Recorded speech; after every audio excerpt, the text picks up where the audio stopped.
প্রিয় খামারি ভাই বোনেরা, আপনারা যে যেখান থেকে এই ভিডিও দেখবেন সবাইকে অসংখ্য ধন্যবাদ। এই ভিডিও আপনারা পুরোটুক দেখলে বুঝতে পারবেন তিথি মুরগি পালার কীভাবে নিয়ম কারণ।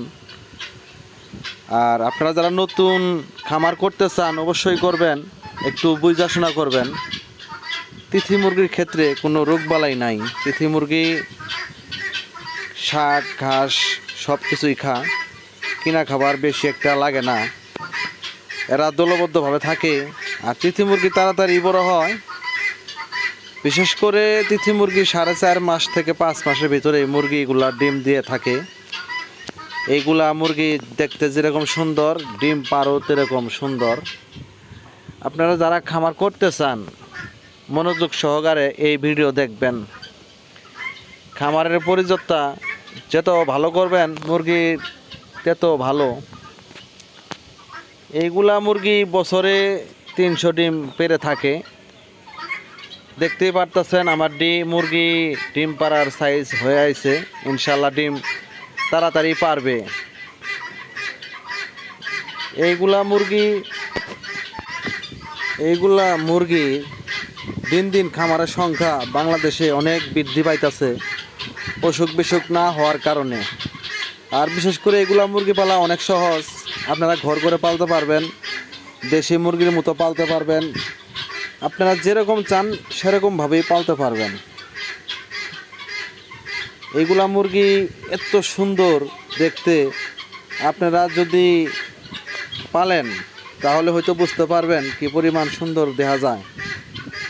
আর এই তিথি মুরগি বিশেষ করে লাভজনক ব্যবসা হওয়ার কারণে দিন দিন খামারের সংখ্যা বেড়ে যাইতেছে। আল্লাহর রহমতে আমারও মুরগিগুলা ডিম এলে আমিও ডিম থেকে বাচ্চা ফুটাইয়া আমিও ফার্ম বড় করার চিন্তা ভাবনা আছে। পাশাপাশি যারা নতুন খামার করবেন তাদেরকেও আমি বাচ্চা বা ডিম আমি দিব। আপনারা যারা খামার করতে চান অন্য অন্য মুরগির ক্ষেত্রে কেমন আমি বলতে পারবো না, তবে তিথি মুরগির ক্ষেত্রে আমি গ্যারান্টি দিতে পারি তিথি মুরগির রোগবালাই নেই। আমার ভিডিও দেখা যারা মুরগির বাচ্চা অর্ডার করবেন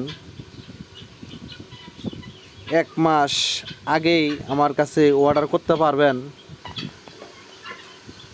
যে যেখান থেকে অর্ডার করবেন সেখানেই বাচ্চা পৌঁছায় দেওয়া হবে। আর নতুন যারা আছেন, একবারে নতুন কোনোদিন খামার করেন নাই, তারা যদি আমার কাছে ফোন দেন সম্পূর্ণ পরামর্শ আমি দিব কিভাবে তিথি মুরগি লালন পালন করা হয়, কখন কোন টাইমে ভ্যাকসিন ওষুধ এগুলা দেওয়া হয়, এগুলা সব আমি শেখাইব। বিশেষ করে এগুলা মুরগি প্রাকৃতিক চিকিৎসা করলেই এরা সুস্থ হয়ে যায়। এদের তেরম ধরনের কোনো রোগ বালাই নেই। এরা হালকা পাতলা শুধু একটু ঠান্ডা লাগে।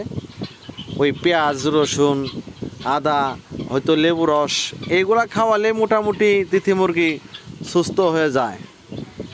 আমি এগুলাই চিকিৎসা করি, পেঁয়াজ খাওয়াই, রসুন খাওয়াই, লেবু রস খাওয়াই, হয়তো আদা রস খাওয়াই।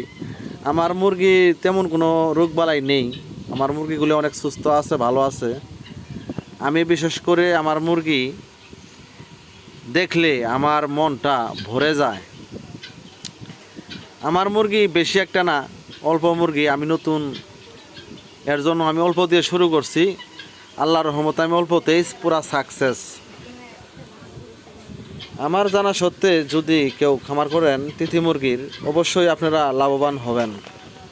তিথি মুরগি পাললে কখনো আপনাদের লস হবে না। কেউ যদি নিয়ত করে থাকেন মুরগির খামার করবেন, অবশ্যই তিথি মুরগির খামার করবেন।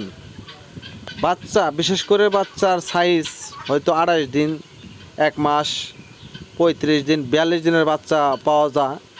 এইগুলা বাচ্চা নিয়ে নতুন খামার যারা করবেন শুরু করবেন। ছোটো সাইজ বাচ্চা আপনারা নিয়ে ভ্যাকসিন করতে পারবেন না, রিস্ক হয়ে যাবে। আর প্রথম অবস্থায় যদি আপনি ক্ষতিকর হন হয়তো আর কখনো খামারের দিকে আগাইবেন না। এর কারণেই একটু মুরগির সাইজ বড় দেখা প্রথম খামারে উড়াইবেন। এরপরে আপনি আস্তে আস্তে খামার পরিদর্শন করলে আপনার অভিজ্ঞতা হবে এবং আপনি আস্তে আস্তে শিখতে পারবেন। পুরাপুরি আপনি যখন শিখতে পারবেন, অল্প মুরগি থাকলে এই মুরগি ডিম পারলে এই মুরগির ডিম থেকে বাচ্চা বের করে আপনি ফার্ম খামার অনেক বড় করতে পারবেন। আমার চিন্তাধারণা আছে অনেক, আমার মুরগি আছে অল্প কয়টা, যদি ইনশাল্লাহ ডিম পারে এই ডিম ফুড়াইয়ে আমি খামার হয়তো আরও বড় করার চিন্তাভাবনা করছি, ইনশাল্লাহ করব। যারা আমার এই ভিডিও দেখবেন হয়তো বুঝতে পারবেন আমার মুরগিগুলো কি সুন্দর হয়েছে। দেখতেই পারতেছেন কি সুন্দর খাইতেছে, ঘাস খায়, লতা পাতা খায়, ফিট খায়, ধান গম যা দিবেন এরা সব কিছুই খায়।